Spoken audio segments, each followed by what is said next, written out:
నమస్తే, welcome to top 4 news. ఇక top 4 న్యూస్లో ఫస్ట్ టాపిక్ తీసుకున్నట్లయితే ప్రపంచంలోనే అతిపెద్ద 125 అడుగుల అంబేద్కర్ విగ్రహం వద్ద తూతు మంత్రంగా ఏర్పాటు చేసింది రేవంత్ సర్కారు. మొక్కుబడిగా ఏవో 2 దండలేసి వదిలేసింది.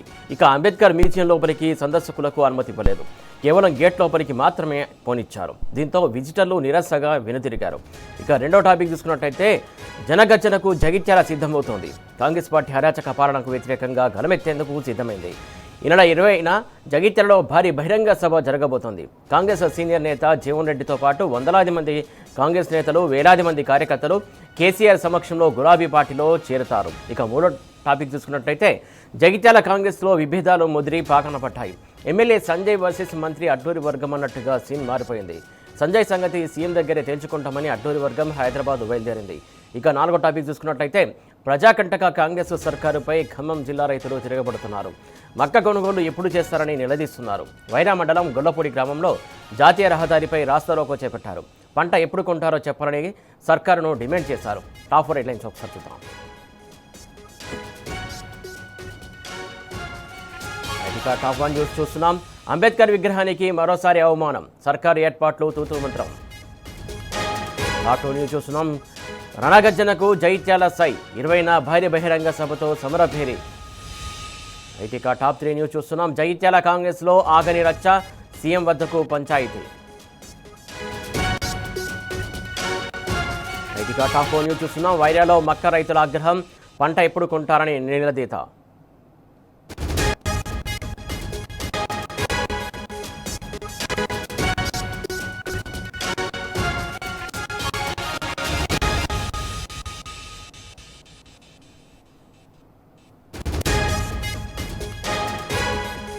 ఇక మరొకసారి టాప్ 1 న్యూస్ చూస్తున్నాం. అంబేద్కర్ విగ్రహానికి మరోసారి అవమానం, సర్కారు ఏర్పాటు తూతూ మంత్రం.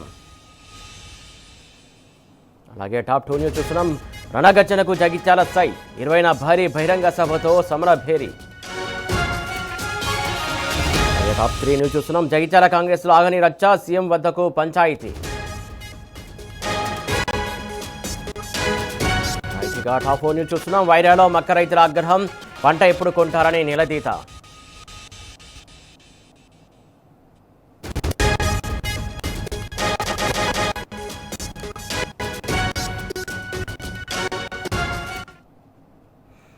ఇక ఈ అంశాలకు సంబంధించి పూర్తి సమాచారం ఇవ్వడానికి మా ప్రతినిధులు కిరణ్, వేణు, సందీప్, సాంబా అందుబాటులో ఉన్నారు. ఇక టాప్ 4 డీటెయిల్స్లోకి వెళ్లే ముందు నియోజకవర్గాల పునర్విభజనపై కేంద్రం ప్రతిపాదనలు సిద్ధం చేసింది. లోక్సభ స్థానాలు 850కి పెంచాలని కేంద్రం ప్రతిపాదించింది. రాష్ట్రాలకు 815 లోక్సభ స్థానాలు, అలాగే కేంద్ర పాలిత ప్రాంతాలకు 35 లోక్సభ స్థానాలు ఉన్నట్లు తెలిపింది. రాజ్యాంగ సవరణ బిల్లుపై ఎంపీలకు సమాచారం అందజేసింది.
రైట్, బ్రేకింగ్ న్యూస్ చూస్తున్నాం. నియోజకవర్గాల పునర్విభజనపై కేంద్రం ప్రతిపాదనలు సిద్ధం చేసింది. లోక్సభ స్థానాలు 850కి పెంచాలని కేంద్రం ప్రతిపాదించింది. రాష్ట్రాలకు 815 లోక్సభ స్థానాలు, కేంద్ర పాలిత ప్రాంతాలకు 35 లోక్సభ స్థానాలు ఉండనున్నట్లు తెలిపింది. రాజ్యాంగ సవరణ బిల్లుపై ఎంపీలకు కూడా సమాచారం అందజేసినట్టు తెలిసింది.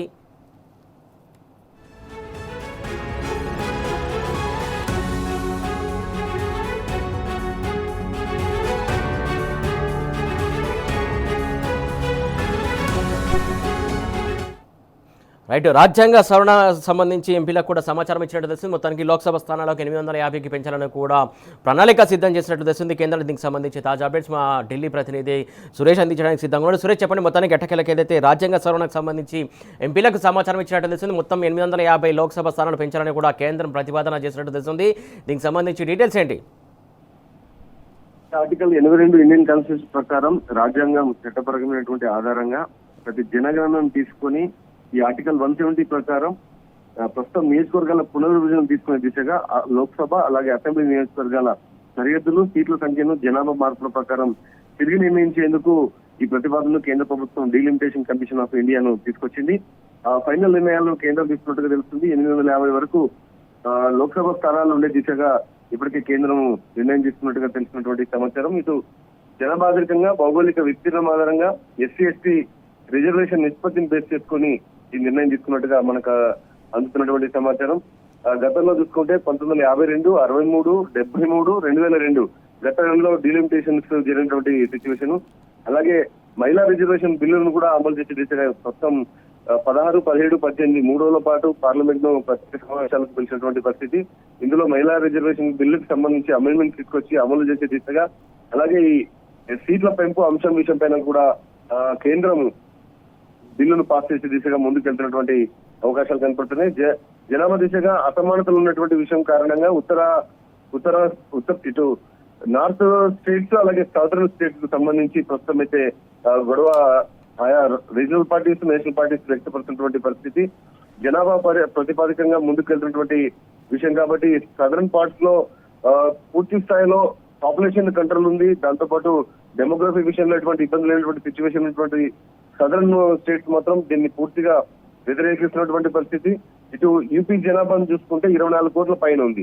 పాపులేషన్ ఇంబ్యాలెన్స్ ఉన్నటువంటి అవకాశాలు సౌత్ లో, నార్త్ లో ఉన్నటువంటి సిచ్యువేషన్ కారణంగా ఈ ప్రస్తుతం ఉన్నటువంటి నియోజకవర్గాల పెంపు పైన రీజనల్ పార్టీస్ ప్రధానంగా వీటిని అబ్జెక్షన్ చేసిన దిశగా ముందుకెళ్తుంది. ఉత్తర రాష్ట్రాలకు ఎక్కువగా ఎంపీ స్థానాలను కేటాయించే దిశగా ఈ నియోజకవర్గాల పునర్విభజన సందర్భంగా జరిగేటువంటి అవకాశాలు ఉన్నాయి. కాబట్టి పాపులేషన్ పరంగా దీన్ని కాంగ్రెస్ తో పాటు రీజనల్ పార్టీస్ వ్యతిరేకిస్తున్నటువంటి పరిస్థితి. Suresh, okay, right, thank you Suresh.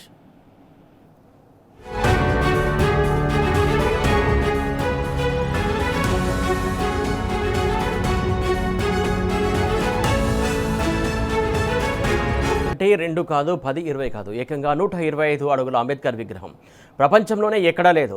ఆ అరుదైన గౌరవం మన హైదరాబాద్కు దక్కింది, మన తెలంగాణకు దక్కింది. కారణం తెలంగాణ తొలి సీఎం కేసీఆర్. రాజ్యాంగ నిర్మాతకు ఆకాశమంతా గౌరవం కల్పించేలా 125 అడుగుల భారీ అంబేద్కర్ విగ్రహాన్ని హైదరాబాద్ నడిబొడ్డున హుస్సేన్ సాగర్ తీరాన నిర్మించారు కేసీఆర్. ఒక చేతిలో రాజ్యాంగం బుక్కు పట్టుకుని మరో చేతితో జాతి భవిష్యత్తుకు మార్గం చూపిస్తున్నట్టుగా ఉన్న అంబేద్కర్ విగ్రహాన్ని చూసి జాతి గుండెలు సగర్వంగా ఉప్పొంగాయి.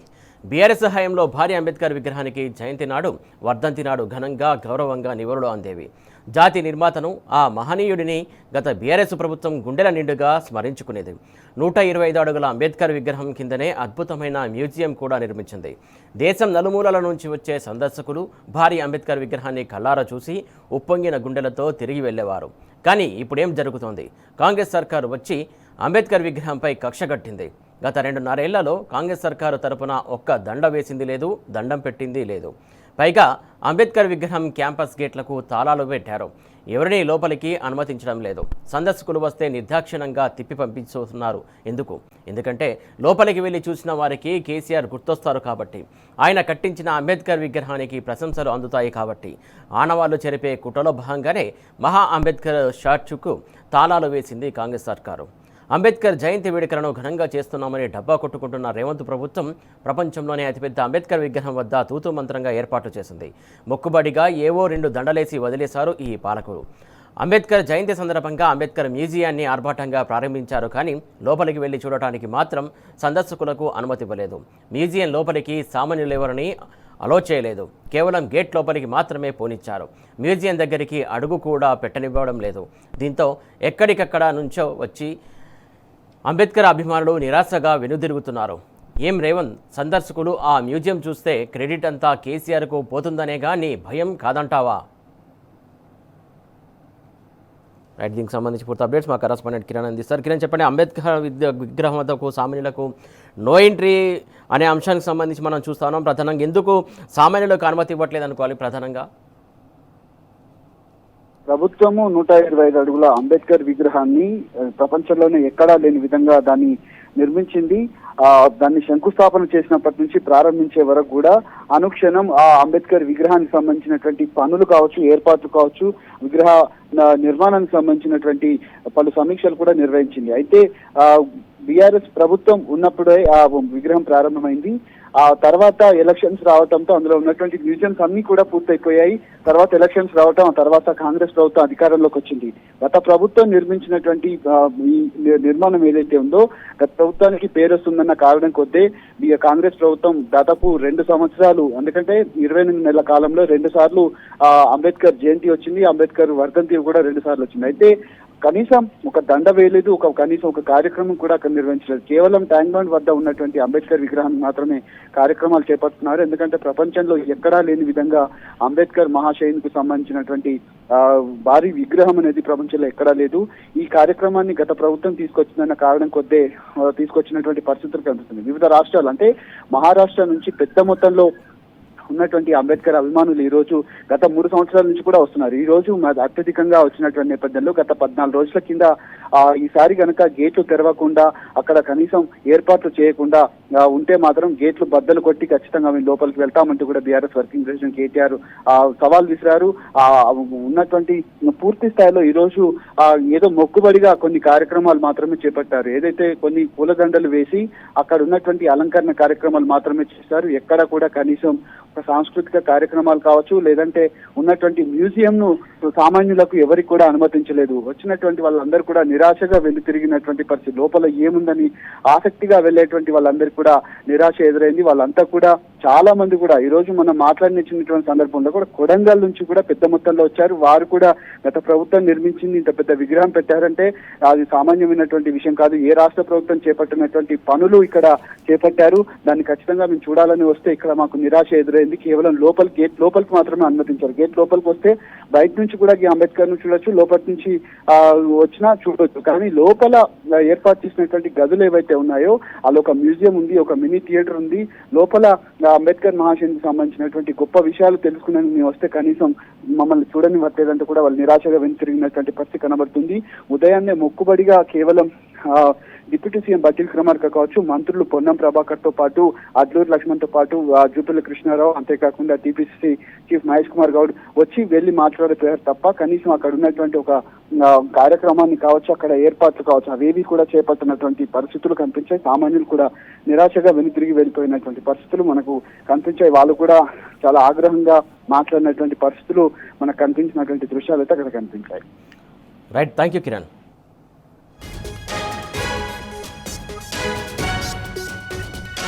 కాంగ్రెస్ అంటేనే కలహ ప్రియులకు కొదవలేదు. కాంగ్రెస్ పార్టీలో వైరి వర్గాలుగా రాజకీయం చేయడం, కొట్లాటలు పెట్టుకోవడం హస్తం నేతల స్టైల్. ఏం స్టైలో ఏమో కానీ నాయకుల ఆధిపత్య పోరులో కార్యకర్తలను బలి చేయడం హస్తం పార్టీ ఆనవాయితీ. జగిత్యాల కాంగ్రెస్లో ఇప్పుడు అదే జరుగుతోంది. గత కొన్ని రోజులుగా రచ్చ ఆగడం లేదు. ఈ ఎండల్లో విభేదాల మంటలు మరింత రగులుతున్నాయి. జగిత్యాల ఎమ్మెల్యే సంజయ్ వర్సెస్ పాత కాంగ్రెస్ నాయకులు అన్నట్టుగా సీన్ మారిపోయింది. 2 వర్గాల మధ్య కొట్లాటలు ముదిరిపోయాయి. కోఆప్షన్ పదవిపై లొల్లి మొదలైంది. మంత్రి అడ్లూరికి మొండి చేయి చూపించాడు ఎమ్మెల్యే సంజయ్. దాంతో మంత్రి అడ్లూరి వర్గం ఫైర్ మీదుంది. ఎమ్మెల్యే సంజయ్ పేరెత్తితేనే రగిలిపోతోంది. ఇక పంచాయతీ ముఖ్యమంత్రి దగ్గరికే తేల్చుకుంటామని అడ్లూరి వర్గ నేతలు కార్లు హైదరాబాద్కు మలిపారు. రాత్రి 7 గంటలకు సీఎం దగ్గర అమీతుమీ తేల్చుకోనున్నారు. రైట్, దీనికి సంబంధించి పూర్తి అప్డేట్స్ మా కరెస్పాండెంట్ సందీప్ అందిస్తారు. సందీప్, చెప్పండి, మొత్తానికి ఏదైతే జగిత్యాల కాంగ్రెస్ పంచాయతీ కాస్త ఇటు సీఎం వద్దకు చేరినట్టు తెలిసింది, అటు ఎమ్మెల్యే సంజయ్ వర్సెస్ అడ్లూరి నడుస్తున్నట్టు మనకు సమాచారం అవుతుంది. దీనికి సంబంధించి తాజా అప్డేట్స్ ఏంటి? రైట్. వాస్తవంగా నిన్న సాయంత్రమే వీళ్ళంతా కూడా రావాల్సి ఉంది, కానీ నిన్న రేవంత్ రెడ్డి వీళ్లకు టైం ఇవ్వడం లేదు. ఈ నేపథ్యంలో ఇవాళ ఉదయం 9:30 ప్రాంతంలో పెద్ద సంఖ్య దాదాపు 60 మంది 2 బస్సుల్లో రావడం జరిగింది. ఈ క్రమంలో అంటే మొదటి నుంచి కాంగ్రెస్ పార్టీలో అంటకాగుతున్నటువంటి నేతలు మొత్తం కూడా ఇవాళ ఇటు రేవంత్ రెడ్డి వరకు రావడం జరుగుతుంది. కారణం ప్రధానమైనటువంటి అంశం ఏంటంటే ఇప్పుడు మున్సిపల్ ఎన్నికలు జరుగుతున్నటువంటి అయిపోయిన తర్వాత కోఆప్షన్ మెంబర్స్ సంబంధించి అడ్లూరి లక్ష్మణ్ కుమార్ కు వారు ఒక పర్సన్ చూసినట్టు మనకు తెలుస్తోంది. కానీ సంజయ్ కుమార్ వారిని పక్కన పెట్టి ఆయన వర్గానికి ఆయనకు సంబంధించినటువంటి అన్నయ్యలకే మొత్తం కూడా కేటాయించారు. ఈ నేపథ్యంలో ఇటు అడ్లూరి లక్ష్మణ్ కుమార్ తరగతి శైలిలో పూర్తి స్థాయిలో అంటే సంజయ్ కుమార్ కు సంబంధం లేకుండా ఈ నలుగురు వ్యక్తులకు ఎలా కేటాయించారు, ఏ రకమైనటువంటి నేపథ్యం ఉన్నటువంటి లైన్ తీసుకుంటూ ఇవాళ దాదాపు 60 మందికి పైగా ప్రస్తుతానికైతే హైదరాబాద్ వచ్చారు. ఇవాళ 7 గంటలకు రేవంత్ రెడ్డిని కలవబోతున్నారు. కలిసిన తర్వాత గత ఎన్నేళ్లుగా పార్టీలో కొనసాగుతున్నామో తమ పరిస్థితి ఏంటనేది విన్నవించబోతున్నారు. మొత్తానికైతే ఎప్పుడైతే బీఆర్ఎస్ పార్టీ నుంచి గెలిచినటువంటి సంజయ్ కుమార్ ఆది నుంచి వివాదాస్పదంగా మారారు. ఈ నేపథ్యంలో ఇప్పుడు సొంత పార్టీలోనే ఒక కుమ్ములాట తీసుకొచ్చినటువంటి నేపథ్యం కనిపిస్తుంది. మొత్తంగా లక్ష్మణ్ కుమార్ వర్సెస్ సంజయ్ కుమార్ అనేటువంటి నేపథ్యం అయితే ఇప్పుడు ఇక్కడ ఉంది. మొత్తానికైతే 7 గంటల తర్వాత అక్కడ రేవంత్ రెడ్డిని కలిసిన తర్వాత పూర్తి స్థాయిలో వీళ్ళంతా కూడా బయటకు వచ్చి వారి నిర్ణయాన్ని కూడా వెళ్ళబుచ్చున్నారు. సురేష్, సందీప్, అంటే ముఖ్యంగా చూసుకున్నట్టయితే ఇక్కడ మంత్రికి సంబంధించినటువంటి విషయం కావచ్చు, లేకుంటే మంత్రికి సంబంధించిన అనుయాయులకు పదవులు రాకుండా ముఖ్యంగా ఎమ్మెల్యే సంజయ్ అంత ఇంపాక్ట్ చూపిస్తున్నాడా, అంత అడ్డుపడుతున్నాడా అంటే అవుననే కొంతమంది కార్యకర్తలు చెప్తున్నారు. విషయంలో ప్రధానంగా బయట నుంచి వచ్చిన వ్యక్తులకు ఇలాంటి ప్రాధాన్యత ఎందుకు ఇస్తున్నారు అనేది వాళ్ళ వర్గంలో ఉన్నటువంటి ప్రధాన ప్రశ్నలకు సమాధానం ఎవరు చెప్తారు అసలు? వాస్తవంగా మనం ఇప్పుడు సంజయ్ కుమార్ బీఆర్ఎస్ పార్టీ నుంచి గెలిచినటువంటి ఎమ్మెల్యే, ఇప్పుడు ఆయన కాంగ్రెస్ పార్టీకి అంటగాగుతున్నారు. పూర్తి స్థాయిలో జీవన్రెడ్డి లాంటి సీనియర్ నాయకులు కూడా ఇప్పుడు బయట బాహటంగానే చెప్తున్నటువంటి సందర్భం. ఈ క్రమంలో వీళ్ళ సొంత పార్టీలో ఉంటే సంజయ్ కుమార్ కు తర్వాత ఇటు మంత్రిగా లక్ష్మణ్ కుమార్, అడ్లూరి లక్ష్మణ్ కుమార్ ధర్మపురి కాన్స్టిట్యున్సీ జైత్యాలు ఇక్కడ నుంచి కొనసాగుతున్నారు. వారు ఒక్క పర్సన్ సూచించినా కూడా సంజయ్ కుమార్ లైట్ తీసుకొని నాదే చెల్లుబాటు అవుతుందనే విధంగా ఆయన వ్యవహరించేటటువంటిది ఆయన వైఖరికి మనం అర్థం చేసుకోవచ్చు. ఈ క్రమంలోనే దాదాపు 2 బస్సుల్లో బయలుదేరాడు. 30 మంది అంటే దాదాపు గత 30-40 ఏళ్లుగా కాంగ్రెస్ పార్టీలో కొనసాగేటువంటి వ్యక్తులు మొత్తం కూడా ప్రస్తుతం రేవంత్ రెడ్డి వారికి రావడం జరిగింది. 4:30 నుంచి 7 గంటల మధ్యలో 20 నిమిషాల పాటు సమావేశం మనకు తెలుస్తోంది. ఆ తర్వాత వీళ్ళంతా కూడా సంజయ్ కుమార్ వైఖరిని ఎండగడుతూనే అసలు ఏం జరిగింది, పార్టీకి ఉన్నటువంటి నేపథ్యంలో జరిగినటువంటి నష్టాన్ని మొత్తం కూడా వాళ్ళు బయట చెప్పబోతున్నారు. సురేష్, సందీప్, ప్రధానంగా ఇక్కడ ఇంకొక అంశం చూసుకోవాలి. ప్రధానంగా ప్రభుత్వంలో ఉంది కాంగ్రెస్ పార్టీ. ప్రభుత్వంలో ఉన్నప్పటికీ కూడా నాయకులు బయటకు వెళ్ళడం అంటే ప్రభుత్వంలో ఉన్నటువంటి వ్యతిరేకత వ్యక్తమవుతుందా లేకుంటే ఏంటనేది కూడా అధిష్టానం దగ్గర కూడా ఈ చర్చ వస్తున్నట్టు తెస్తుంది. ప్రధానంగా ప్రభుత్వంలో ఉన్నప్పుడు నాయకులు మాత్రం బయటకు పోయినటువంటి సందర్భాలు మనం ఎప్పుడు చూడలేదు. కాకపోతే వ్యతిరేకత వెళ్ళారని చెప్పేసి స్వయాన కాంగ్రెస్ నాయకులే చెప్పడం వెనకాల అసలు విషయం ఏంటనుకోవాలి మనం? ఖచ్చితంగా సురేష్, ఇందులో ప్రధానమైన అంశం ఏంటంటే తాము మొదటి నుంచి పార్టీనే అంటు పెట్టుకున్నాము. అవసరమైతే కొద్దిమంది ఇందులో ఉన్నటువంటి ఇప్పుడు వచ్చినటువంటి వ్యక్తుల్లో కొద్దిమంది ఆస్తులు కూడా అమ్ముకొని తాము పార్టీకి త్యాగం చేసినటువంటి నేపథ్యంలో నిన్న మొన్న వచ్చినటువంటి వ్యక్తులు మధ్యలో దూరి తమను నాశనం చేశారు. తాము కనీసము అంటే పదవులు లెక్కకపోగా కనీసం పట్టించుకునేటువంటి నాదుడే లేడు. ఎవరికైతే ఇటీవల వచ్చినటువంటి వ్యక్తులు ఇట సంజయ్ కుమార్ ఎమ్మెల్యే కావచ్చు, ఆయన ఉన్నటువంటి అనుచర వర్గంకి ప్రాధాన్యత ఇస్తూ తమనందరూ కూడా పట్టించుకోవలేనటువంటిది ఈ పాత కాంగ్రెస్ నాయకులు దాదాపు 20-30-40 ఏళ్ళ సంవత్సరాల అనుభవం ఉన్నటువంటి వాళ్ళంతా కూడా అదే కార్యకర్త హోదాలో కొనసాగుతున్నటువంటి నేపథ్యం. ఈ క్రమంలో సంజయ్ కుమార్ వైఖరిని ఎండగడుతూనే లక్ష్మణ్ కుమార్ కు సంబంధించినటువంటి వర్గీయులు కూడా ఇందులో ఉన్నటువంటి వాళ్ళు మెజారిటీ నాయకులు ఇప్పుడు వచ్చిన వారిలో ఉన్నారు.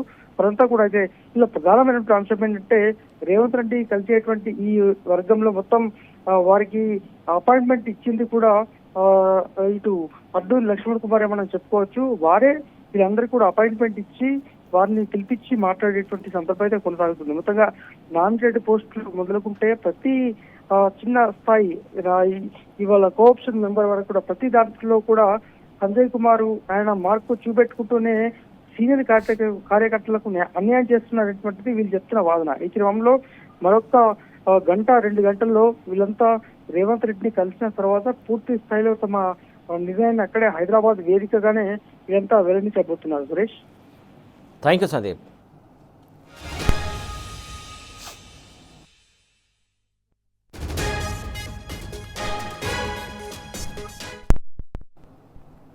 రైట్, ఇక టాప్ 4 న్యూస్ చూస్తున్నాం. రైతులంటే అస్సలు మర్యాద లేదు ఈ ప్రభుత్వానికి. అన్నదాతను పూచిక పుల్ల కంటే హీనంగా చూస్తుంది రేవంత్ సర్కారు. 10 ఏళ్లు పచ్చగా బతికిన తెలంగాణ రైతన్న గత 2.5 ఏళ్ల నుంచి నరకం చూస్తున్నాడు. పెట్టుబడి సాయం లేదు, రుణమాఫీ లేదు, భరోసా రాదు, ధీమా పోయింది. ఆఖరికి పంట కొనే దిక్కు కూడా లేదు ఈ రాష్ట్రంలో. పండించిన పంట ప్రభుత్వం కొనకపోయేసరికి ఏం చేయాలో అర్థం కాని పరిస్థితి రైతన్నది. దళారులకు అమ్ముకొని నష్టపోతున్నాడు. ఎందుకు కొనరని అడిగితే ఈ ప్రభుత్వం దగ్గర జవాబు లేదు. అసలు కొనుగోలు కేంద్రాలు తెరిస్తేగా రాష్ట్రంలో ఎక్కడా పంట కొనుగోలు జరుగుతున్న దాఖలాలు లేవు. అందుకే ఖమ్మం జిల్లాలో కాంగ్రెస్ ప్రభుత్వంపై రైతులు తిరగబడుతున్నారు. మొక్కజొన్న పంట కొనుగోలు చేయాలని డిమాండ్ చేస్తున్నారు. ఎకరాకు 26 క్వింటాలే కొనుగోలు చేస్తామన్న సర్కారు నిబంధనపై రైతులు తీవ్ర ఆగ్రహం వ్యక్తం చేస్తున్నారు. మరి మిగిలిన మొక్కలు ఎవరికి అమ్ముకోవాలని సూటిగా ప్రశ్నిస్తున్నారు. విసిగిపోయిన రైతులు వైరా మండలం గొల్లపూడి గ్రామంలో జాతీయ రహదారిపై రాస్తారోకో చేపట్టారు. అఖిలపక్ష నాయకులతో కలిసి ధర్నా చేశారు. వెంటనే మొక్కజొన్న కొనుగోలు కేంద్రాలు ఏర్పాటు చేయాలని నినాదాలు చేశారు. 26 క్వింటాల పరిమితిని రద్దు చేయాలని డిమాండ్ చేశారు. రైట్, ఇటు వైరాలో మొక్కజొన్న రైతుల ధర్నాకు సంబంధించి తాజా అప్డేట్స్ మా కరెస్పాండెంట్ సాంబశివరావు అందిస్తారు. సాంబశివరావు, మొత్తానికి చెప్పండి. రైతులు ఎంత మొరబెట్టుకున్నా కూడా ప్రభుత్వంలో మాత్రం చలనం కనబడట్లేదు. మొక్క కావచ్చు, మీ ఇతర పంటలకు సంబంధించి కొనుగోలు కేంద్రాలు ఏర్పాటు చేయకపోవడానికి గల కారణాలు ఏంటి? అసలు ఎందుకు ఇంత నిర్లక్ష్యం చేస్తుంది అనుకోవాలి ప్రభుత్వం? యూరియా ఇవ్వకుండా ఎముకలు కొరికే చలిలో రైతులను యూరియా కొనుగోలు కేంద్రాలు పిహెచ్సిఏ సెంటర్ల దగ్గర నిలబెట్టినటువంటి దుస్థితి రాష్ట్ర ప్రభుత్వానికి. ఇప్పుడు కష్టపడి పండించినటువంటి పంట కొనుగోలు చేయమని డిమాండ్ చేస్తూ ఎర్రటి ఎండలో, ఇవాళ ఎండాకాలం వచ్చేసింది, ఎండలు ముదిరిపోయినటువంటి నేపథ్యం ఉంది. 10-11 గంటలకే ఎండలు చాలా తీవ్రమైనటువంటి పరిస్థితికి వచ్చి 36 నుంచి 40 డిగ్రీలు నమోదవుతున్నాయి. ఇంత ఎండలో కూడా రైతులు రోడ్డు మీదకి వచ్చి ధర్నాలు చేయాల్సినటువంటి దుస్థితి రాష్ట్రంలో దాపురించిందంటే రైతుల పరిస్థితి ఎంత అగమ్య గోచరంగా ఉందో అర్థం చేసుకోవచ్చు. ఎండలు సైతం లెక్క చేయకుండా వైరాలో గొల్లపూడి సమీపంలో జాతీయ రహదారి, ఆంధ్రప్రదేశ్ తెలంగాణ రాష్ట్రాలను కలిపేటువంటి జాతీయ రహదారి పైన రైతులు ధర్నాకు దిగారు. దాదాపు 2-2.5 గంటల పాటు మొత్తం ట్రాఫిక్ ని స్తంభింపజేసి ప్రభుత్వానికి వ్యతిరేకంగా, అట్లాగే జిల్లా అధికారులు, జిల్లా మంత్రులకు వ్యతిరేకంగా నినాదాలు చేశారు. తక్షణమే మొక్కజొన్న కొనుగోలు కేంద్రాలను అన్ని ప్రాంతాల్లో ఏర్పాటు చేయాలని రైతులు డిమాండ్ చేస్తున్నారు. పాలేరు నుంచి మొదలు పెడితే ఇటు అశ్వరావుపేట వరకు, అటు బయ్యారం నుంచి మొదలు పెడితే వాజోడి వెంకటాపురం వరకు ఎక్కడ చూసినా కానీ పెద్ద ఎత్తున మొక్కజొన్న పండింది. రైతులు చాలా కష్టపడి సాగు చేశారు. మంచి దిగుబడి వచ్చింది అనుకున్నటువంటి నేపథ్యంలో కొనుగోలు చేసేటువంటి కార్యక్రమానికి ప్రభుత్వం శ్రీకారం చుట్టలేదు. కంటి తుడుపు చర్యగా మండలానికి ఒకటి, మొత్తం జిల్లా వ్యాప్తంగా ఇప్పటివరకు మనకు 10-11 కేంద్రాలు మాత్రమే ఏర్పాటు చేశారు. కానీ అక్కడ కూడా కొనుగోలు సాఫీగా సాగకపోవడంతో రైతులు రోడ్డెక్కేసి పరిస్థితికి వచ్చింది. అక్కడ పక్ష నాయకులు అట్లాగే రైతు సంఘ నాయకులతో కలిసి ఆ వైరాలో ధర్నాకు దిగారు. ఇది ఒక వైరాకే పరిమితం కాలేదు, చాలా మండలాల్లో కూడా ఇదే పరిస్థితి ఉంది. మొత్తం మొక్కలు కోసి మార్చి 15 నుంచి మొదలైనటువంటి ప్రక్రియ దాదాపు ఇప్పుడు ఏప్రిల్ 15 కావస్తున్నప్పటికీ కూడా ఇప్పటికి కూడా మొక్కజొన్న కొనుగోలు కేంద్రాలు పూర్తి స్థాయిలో ఓపెన్ చేయలేదు. ఓపెన్ చేసిన చోట కొనుగోలు చేయడం లేదు. కొనుగోలు చేసిన చోట కేవలం ఎకరాకు 26 క్వింటాలు మాత్రమే కొనుగోలు చేస్తున్నటువంటి నేపథ్యం ఉన్నది. సో రైతులకు ఆగ్రహం వస్తుంది. ఇంత పెద్ద ఎత్తున పంట పండితే 26 క్వింటాలు కొనుగోలు చేస్తే ఒక్కొక్క రైతు 14 నుంచి 20 క్వింటాలు బయట అమ్ముకోవాల్సిన నేపథ్యం ఉన్నది. 20 క్వింటాలు బయట అమ్ముకుంటే ఒక్కొక్క క్వింటాకు దాదాపు 700 నుంచి 800 రూపాయలు నష్టపోతున్నటువంటి పరిస్థితి ఉంది. బయట బహిరంగ మార్కెట్ తో పోల్చినప్పుడు రైతు 20,000 రూపాయలు కనిష్టంగా, గరిష్టంగా 40-45 వేల రూపాయలు నష్టపోతా ఉన్నాడు ఒక్క ఎకరాకు. అట్లాంటిది కొంతమంది రైతులు 5 నుంచి 10 ఎకరాలు సాగు చేశారు. కౌలు రైతుల పరిస్థితి అత్యంత దయనీయంగా ఉన్నది. ముఖ్యంగా బోనకల్లు, అట్లాగే చింతకాని, ముదిగొండ మండలాలలో విపరీతంగా సాగు చేశారు. దాదాపు ఖమ్మం జిల్లాలో సాగు అయినటువంటి 2,52,000 ఎకరాలలో ఈ 3 మండలాల్లోనే 70-80 వేల ఎకరాలకు పైగా మొక్కజొన్న సాగు చేశారు. ఇవన్నీ కూడా కౌలు రైతులకు సంబంధించినవే కావటం అత్యంత దారుణమైన పరిస్థితి. ఎందుకంటే కౌలు చెల్లించాలి, దాంతో పాటు ఈ పెట్టుబడులు పెట్టాలి. మళ్ళీ పండినటువంటి పంటలో 26 క్వింటాలే కొంటామనడంతో రైతులు ఈ దిక్కుతోతక ఇబ్బందులు పడుతున్నారు. ఇంత దారుణమైనటువంటి వ్యవస్థలను చూస్తామనుకోలేదు, అనవసరంగా ఓటు వేసి నష్టపోయామంటూ కూడా రైతాంగం ఆవేదన వ్యక్తం చేస్తుంది. ఎర్రటి ఎండలో నడి రోడ్డు మీద బైఠాయించి దాదాపు 2.5-3 గంటల పాటు ట్రాఫిక్ ని స్తంభింపజేశారు. అప్పటికి కానీ తహసీల్దార్ స్పందించి కొనుగోలు చేసేలాగా మేము ప్రభుత్వాన్ని విజ్ఞప్తి చేస్తాం, ప్రభుత్వానికి రాస్తాం, తక్షణమే ఉధృతంగా కొనుగోలు చేసేందుకు ప్రయత్నం చేస్తామని చెప్తున్నారు. కానీ ఇదే జిల్లాలో 2 మంత్రులు ఉన్నారు. పిసిసి చీఫ్ కూడా ప్రజెంట్ ఖమ్మం జిల్లాలోనే ఉన్నారు. ఇవాళ ఖమ్మం జిల్లాలో జరుగుతున్నటువంటి డిసిసి కార్యవర్గ ప్రమాణ స్వీకారానికి వచ్చినటువంటి నేపథ్యం ఉంది. కానీ కనీసం రైతులు ఎండలో ఎందుకు కూర్చున్నారో, వాళ్ళ సమస్య ఏంటో అడ్రస్ చేసేందుకు డిప్యూటీ సీఎం బట్టి విక్రమార్క కావచ్చు, మంత్రి పొంగులేటి శ్రీనివాసరెడ్డి కావచ్చు, ఈ జిల్లాకు విచ్చేసినటువంటి పిసిసి చీఫ్ మహేష్ కుమార్ గౌడ్ కావచ్చు, అనేక మంది నాయకులు ఈ జిల్లాలో ఉన్నప్పటికీ కూడా ఎవరూ రైతులకు సంబంధించినటువంటి సమస్యను అడ్రస్ చేసేటువంటి పరిస్థితి లేదు. 3 మంత్రులు జిల్లాలో ఉన్నారు. నిత్యం ఎక్కడో ఒక చోట రైతుల ఆగ్రహానికి గురవుతూనే ఉన్నారు. రైతులు తమ పంటలు కొనుగోలు చేయాలని చెప్పి అధికారుల మీద ఒత్తిడి తీసుకొస్తూనే ఉన్నారు. అటు జిల్లా అధికార యంత్రాంగం కూడా మభ్యపెట్టే ప్రయత్నం చేస్తుంది. దాదాపు 1 రోజులు గడుస్తున్నప్పటికీ కూడా ఇప్పటి వరకు కొనుగోలు చేసేటువంటి దాఖలా లేదు. మొత్తం ఇవన్నీ చూసినప్పుడు రైతాంగం ఆగ్రహావేశాలతో ఉన్నారు. యూరియా ఇవ్వకుండా ఇబ్బంది పెట్టారు, రైతు భరోసా నిధులు 1 ఎకరానికి వేశారు. దాంతో పాటు అనేక సమస్యలను ఎదుర్కొంటున్నటువంటి రైతాంగం ఇప్పుడు మొక్కజొన్న కొనుగోలు ప్రక్రియ చేపట్టకపోవడంపై ఆగ్రహం వ్యక్తం చేస్తున్నారు. ఈ సమస్య తీవ్రమవుతున్నటువంటి నేపథ్యంలో మరొక ప్రధానమైన సమస్య కూడా వస్తుంది. ఇప్పటికే వరి కోతలు కల్లూరు లాంటి చోట్ల, అట్లాగే సాగర్ బెల్ట్ లో ఉన్నటువంటి కల్లాడ, వైరా లాంటి చోట్ల కోతలు పూర్తి అయిపోయి ప్రైవేట్ వ్యక్తులకు అమ్ముకున్నారు. కానీ ఇప్పుడు ఉధృతంగా మిగిలినటువంటి వరి కోతలు ప్రారంభమైనాయి. మరొక వారం రోజుల్లో ఇది చాలా ఉధృతంగా వస్తుంది. ఇప్పటికే కొండపల్లి, కూసుమంచి మండలాల్లో అయితే విపరీతమైనటువంటి ధాన్యం దిగుబడి వచ్చింది. వాటిని అన్నింటినీ ఎక్కడ పెట్టాలో కూడా తెలియనటువంటి పరిస్థితి. ప్రైవేట్ మిల్లర్లకు అమ్ముకుంటున్నారు. ఎందుకంటే ప్రభుత్వం కొనుగోలు చేసే పరిస్థితి లేదు. 500 రూపాయల బోనస్ ఇవ్వాల్సి వస్తున్నటువంటి ఒక సాకుతోని కొనుగోలు చేయటం లేదు. కాబట్టి ప్రైవేట్ మిల్లర్లకు అమ్ముకొని వచ్చిన కాడికి సొమ్ము చేసుకుని అప్పులు కట్టుకోవాలనేటువంటి ఆతృతలో రైతు కనపడుతున్నాడు. 100కి 2 రూపాయలు 3 రూపాయల వడ్డీకి తెచ్చి ఈ ప్రభుత్వం ఇస్తుందో లేదో తెలియనటువంటి ఒక బోనస్ కోసం, అట్లాగే చెల్లింపులు ఎప్పుడు చేస్తారో తెలియనటువంటి నేపథ్యంలో ఉన్నదానికంటే అక్కడ వడ్డీలు పెరిగిపోతాయి. కాబట్టి ఎంతో కొంత అమ్ముకుంటే వచ్చిన డబ్బులు కట్టి వడ్డీని తప్పించుకోవచ్చు అనేటువంటి ఒక ఆతృత రైతుల్లో కనపడతా ఉంది. తీవ్రమైనటువంటి ఆగ్రహాల్లో ఉన్నారు రైతులు. ఎక్కడికెక్కడికి ప్రైవేటు దళారులను ఆశ్రయించాల్సిన పరిస్థితి వచ్చింది. ప్రైవేటు మిల్లర్లు దొరికిందే సందని చెప్పి మద్దతు ధర కూడా పెట్టినటువంటి నేపథ్యం ఉంది. మద్దతు ధర కంటే 800-900 రూపాయలు తక్కువ కొంటున్నారు వడ్లు కావచ్చు, అట్లాగే మొక్కజొన్నలు కావచ్చు. దయనీయమైనటువంటి పరిస్థితులు ఉన్నాయి ఖమ్మం జిల్లాలో. కనీసం జిల్లా కలెక్టర్ స్పందించడం లేదు, 3 మంత్రులు స్పందించడం లేదు. రైతులకు వచ్చినటువంటి కష్టం ఏంటి, అసలు రైతులు అడుగుతున్నది ఏంటి అనేటువంటి విషయాన్ని అడ్రస్ చేసినటువంటి పాపాన పోలేదు. ఇంతమంది ఉన్నప్పటికీ కూడా ఇప్పటి వరకు ప్రజాపాలన పేరుతో చేసినటువంటి ప్రగతి ప్రణాళిక సంబంధించినటువంటి కార్యక్రమాల్లో కూడా ప్రజాప్రతినిధులు పాల్గొనడానికి భయపడుతున్నారు. ఎక్కడ రైతులు నిలదీస్తారో, ఎక్కడ ఈ రైతాంగం అడుగుతుందనేటువంటి నేపథ్యంలో ఎక్కడికి పోయేటువంటి నేపథ్యం లేదు. సో రైతులు ఇప్పుడు ఆగ్రహం వ్యక్తం చేసి వాళ్ళ రోడ్డు మీద కూర్చున్నారు. వరుసగా ధర్నాలు, రాస్తారోకోలు కొనసాగుతున్నాయి. ఇది ఉధృతమయ్యేటువంటి పరిస్థితి తప్ప ప్రభుత్వం కొనుగోలు చేసేదాకా రైతులు అగమ్యకు వచ్చిన పరిస్థితి కొనసాగుతుంది. Suresh, right, thank you Sambasivarao.